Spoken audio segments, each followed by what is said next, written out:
digging into the 454, affordable 454. It looks promising in here. This is a Gen 4. That's the part number on it. And it's been sitting under a blue top. We know how waterproof them is for a long time. You know, a couple tops. So it does got a lot of moisture creep in it.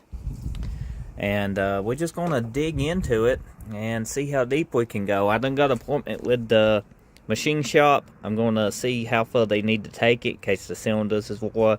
Because I ain't no use to buy 30 over pistons and this might be already 30 over.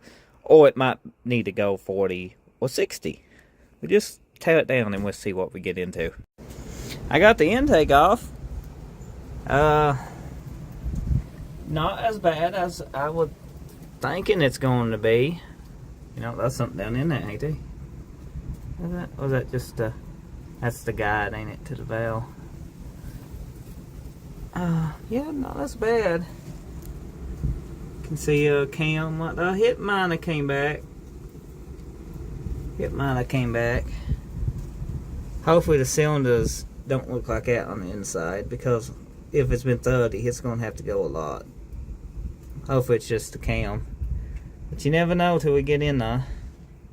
The heads could use some new valves, or just tuck out and new cleaned up the valves, and then you know, we seated and some new valve stems. If I keep these heads, I don't know, I might just replace them. We'll just have to wait and see. Okay, intake. One head is off. They said it smoked a lot. I figured out why. And hopefully it don't need a sleeve, but it might need a sleeve. But I'm thinking that's just the wing down in there. But man, no, once he gets the pistons out, that one stopped dead center, and that one don't look too bad. So what I'm going to do now is try to turn this motor on its side and take the other head off and valve cover and look at it.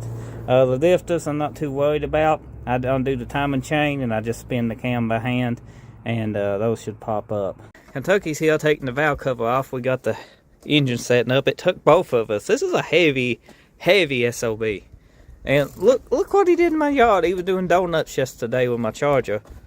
And you said go, it'll be fine. So is it ready? What does it look like? The money shot. 1 second. I want to get the money shot. If we was a fat man, we'd die of suspense, sir. You ain't, but I am. Well, you ain't that big. You big boned. Big boned. It is. That's a kind way of saying you're fat. But anyway. Alright, let's see what's under the valve cover.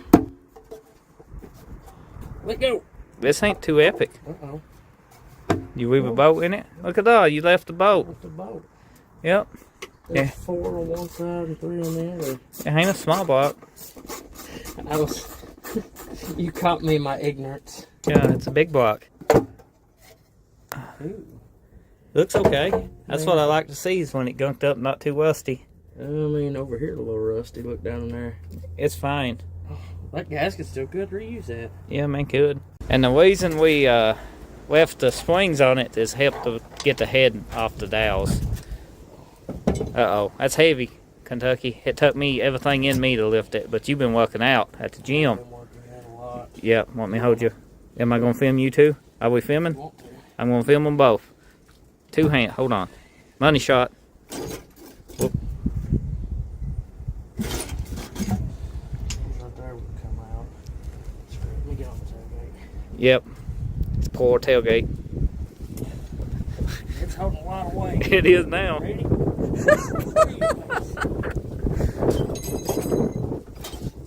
You got it. Well, it's not as catastrophic as this. That's not great, though. It's not bad. I seen worse. It's a good seasoned block. That's what the duck track races would say back when I was young. You know, you wanted them laying outside and everything, so it's seasoned. That ain't how you remove a cam. It's coming, ain't it? You gonna hurt the lows? Well, I'll do it properly then. Look at you. Look like you're a professional playing with that shaft. You even using lube and all. You're the one that came in with here with lube. I like to put it in dry. Oh. Oh, crap. You getting in now pretty deep. Yeah.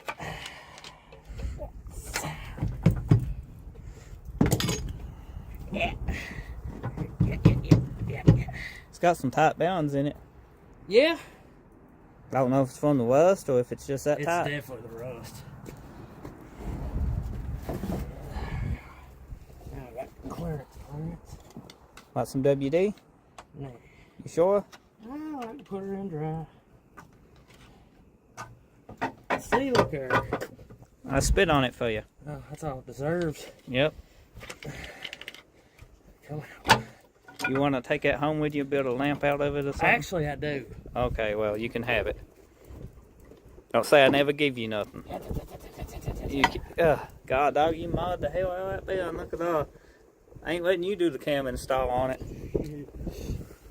Might have to replace them anyway, it's fine. Yeah, it's fine. Alright, we'll just store this under... For now? Yeah.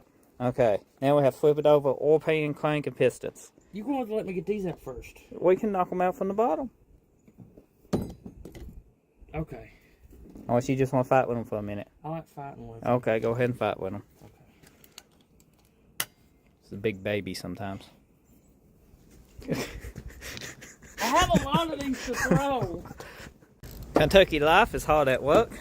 You don't see him in this habitat often. Bull crap, I'm the one that's done all your work for the last few weeks. And this motor looks to be a high performance passenger.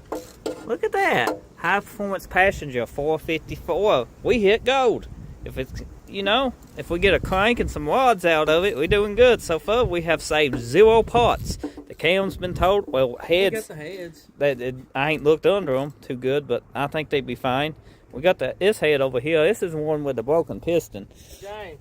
What? Get to work. Ow. Let's see. I think it's savable. I think the heads is good. I might put some good performance heads on it. Have them decked. Yeah. They peanuts. We can get a little bit better flowing head. Cam. I was going to show Cam. See, you got me occupied. You ever have somebody that talks to you and then you're trying to do something, you forget what you're trying to do? That's oh God! And he tosses stuff. He's abusive sometimes, you know. It's like he's one of them friends that just. Where's your Ziploc bag? A Ziploc bag? Yeah, I don't want to lose your bolts. Well, if you buy some, you would have had some too. It's your engine. Well, I'm just saying. Does anyone see Ziploc baggies? I don't know. They somewhere. You just had it. I did have it, but you was tossing stuff at me. Let me clean my hands up and then I'll... Do the fancy. We're going to get the money shot of the oil. Ain't got no oil in it. I hope I say that and it just troubles out everywhere. Look at that. I planned on reusing that. Now we put dents in it. Being gentle with it also. Gentle? A hammer is gentle? Who was the one that was just saying, I'm going to put an aluminum one on? I'm just saying. Gentle? Oh, we definitely not got a crank. Oh, no. I don't think we got a crank. We might James? What? I think you just might have got a $600 block. The rods are savable. The rods can be cleaned up. It's a 2-bolt main. You're grasping at straws, my dude. My dude, the oil pump, we can reuse that. The oil tank can be reused. It can. You put a dent in it, though. Okay. Time to remove the rods and the crank. So let's go ahead and take the rods loose. And does not one use in mocking them rods. So the budget 454 is not looking so budget anymore, but that's fine by me. But some of you might actually be on a budget and might not want to do this. So buying a 454 at smoking is a gamble. Any used engine is a gamble. This one had a busted piston. We got that out. I got a few still stuck in it, but a remanufactured is about $2,300. You don't have your pulleys or nothing, which didn't come with it, and you don't have an intake. You got basically a long block, which is heads in the 454 with a warranty. Now it's going to cost me about $600-700 at the machine shop for cam balance freeze plugs. That's a little high, but I am getting some modifications done to it. It is a high performance block passenger car, one too, which is pretty cool. It looks like it may have been into once before. All the rods is standard size. I don't know about the crank bounds yet. I have not checked. But I bought it affordable. And I'm going to build it crazy. As I said, if you're on a budget, this might not be the the best thing to do, but I ain't got a budget set for this engine. You know, I can just go as crazy as I want to over time. The Chevelle is not ready for it, most likely. A lot of people said they'd like to see it in the 70 Chevelle. I don't know. We make a build series out of it. Comment, share, like, so we can help progress this build a little bit faster. I was hoping I could get away with just maybe a ball hone, maybe some wings, something like that, or maybe just a hone and we use the crank pistons and all that, you know, and get away pretty cheap. I was a hope, but I didn't have a budget set. So when I tore it down, it really didn't disappoint me much because I didn't set a budget, because I never do. I just toss money at it. I'm single. I got money. I don't know. We got like 28 cars we can put this in. But at the moment, it needs to be put in a machine shop. So, 496 build. I done got my heart set on it. Or if it comes down to it, we just refleave all the cylinders, throw a bunch of money in it, because I'm done smoking from this deal, because it was such a smoking good deal for me, as you can see, that I might as well just empty the bank at it.